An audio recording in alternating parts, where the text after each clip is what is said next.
Hi everybody, what's up? My name is Juan. I am just one reader, and you are joining me for another recent reads wrap up. This is going to be a very quick one, actually, since I only have two books in here. So the first one was The Bluest Eye by Toni Morrison. To put it simply, this is a story about this girl who is a black girl, and she dreams and fantasizes about having blue eyes and how that would change her and change her identity altogether. And we follow her as a character as she goes through some very unfortunate circumstances, and she has to encounter some other characters who are different from her. That's all I want to say. That's kind of the basic premise. We follow these set of characters. And look, I gotta say this. I enjoyed this novel. I liked it pretty much. I would recommend it. Absolutely. It's a very important, very relevant, very necessary read. Yes.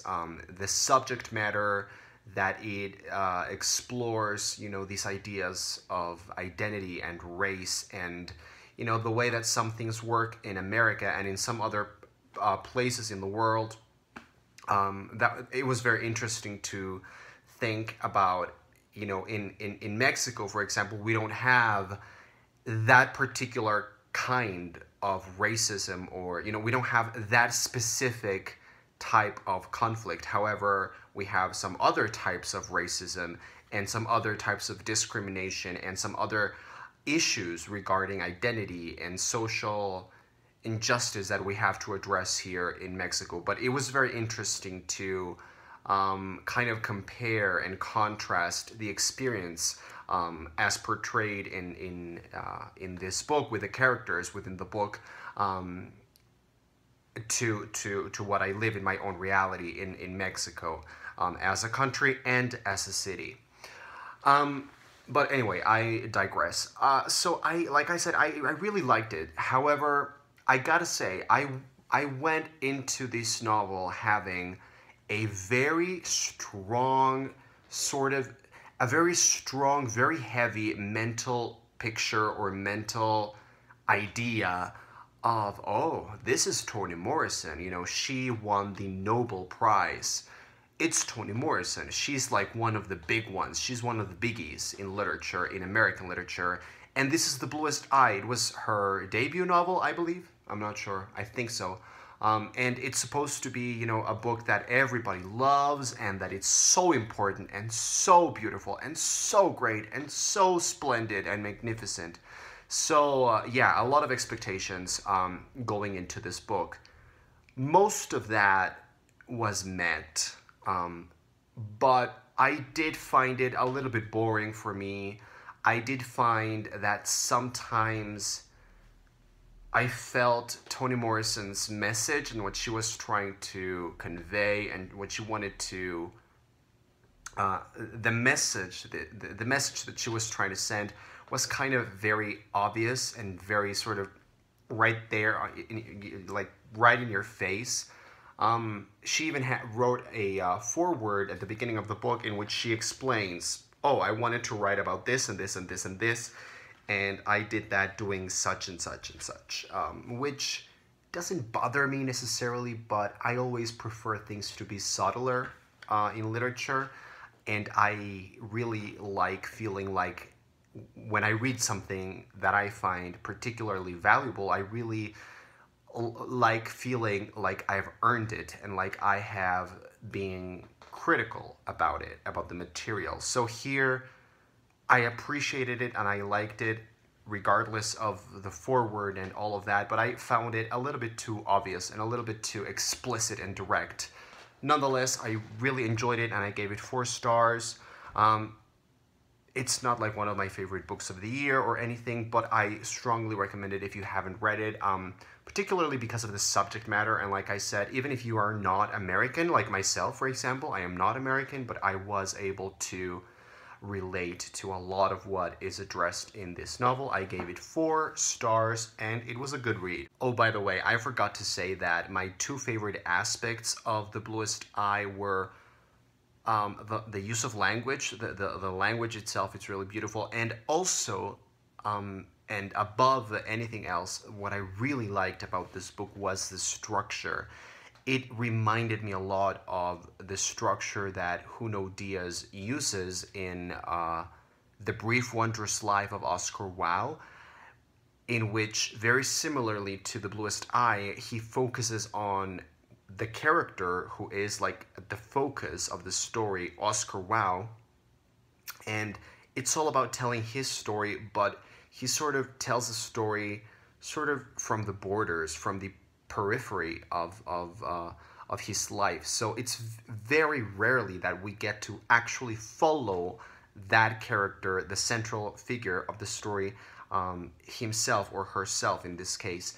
But we see that character's, that central figure's story and how that character came to be and came to be the way that they are, from, you know, from backstories of other characters, or from what other people think and see and notice about the central figure.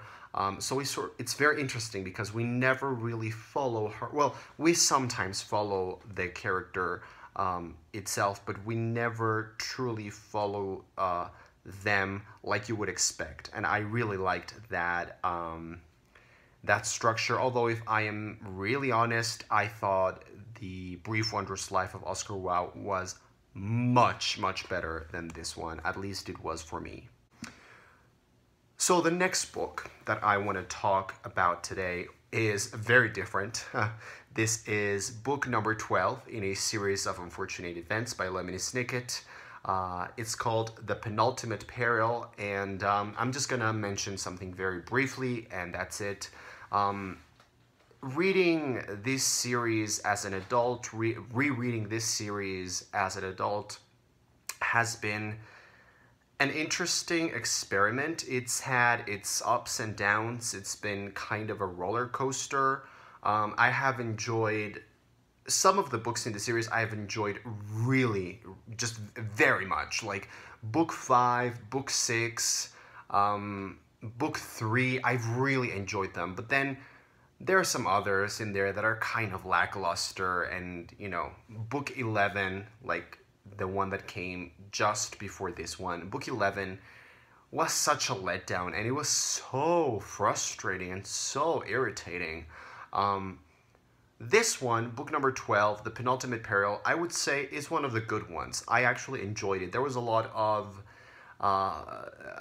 plot. There was a lot of development in terms of plot. There were some new characters. Like in every book, there's a bunch of different new characters. But the ones that appear in here are actually significant to the story and to the mystery that the central mystery that lies at the core of this story in which the Baudelaire orphans are immersed in.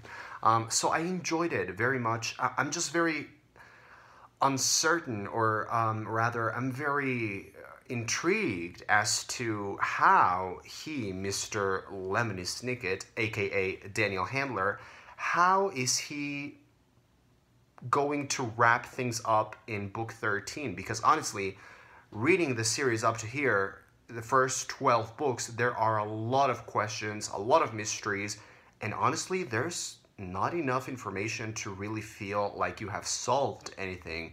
I am feeling very frustrated up to now. I'm feeling very frustrated and slightly annoyed because there's just a lot of information that I don't have, and I feel like there's a lot of enigmas and mysteries that have gone unsolved for 12 books, which of course makes the books incredibly addictive and intriguing and suspenseful, and you just want to know what these people are all about and what are they even doing. So I don't know if he's going to be able to wrap everything up and explain everything in book 13. I read book 13 when it came out like a gazillion years ago, so I have no clue whatsoever. I don't remember a single thing that happened in that book, in that conclusion. So I'm curious, honestly, but I'm kind of, I have some issues with this series. I absolutely do. So I gave this one 3 stars, solid 3 stars. It was one of the good ones in the series, but it leaves me with a lot of questions that I hope he will be able to answer in book 13.